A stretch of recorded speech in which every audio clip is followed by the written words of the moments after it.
तो गला वीडियो रे देखी एंता चटपटा मटन खाइबार लगे किन जगह कि जीवा पड़सी आ बहुत जगह एंता अच्छे जेने बहुत बढ़िया बढ़िया मटन मैंने भी मिलसी आर जे मटन आम खाई तो आसलु यहाँ हूँ स्पेशलिस्ट होटेल नना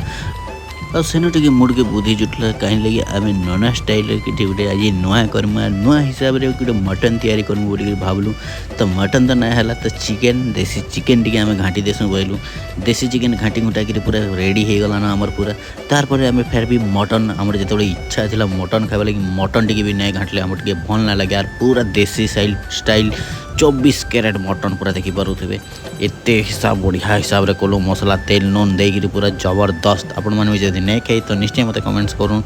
तो तारपर यहाँ आम टे रेस्ट नेलु जेहेतु खाई खुआक टे पेट पूरा ये लगी जाइला न तो सन्ध्यारे आम बाहरी पड़लु सोरस तेल दोसा खाइबार लगे यार दोसा खाइबार लगे पाखे आके आम 30 किलोमीटर दूरिया पड़े दोसा खाइबार लगे। तो निश्चय वीडियो जब भल लगी सब्सक्राइब करेंगे।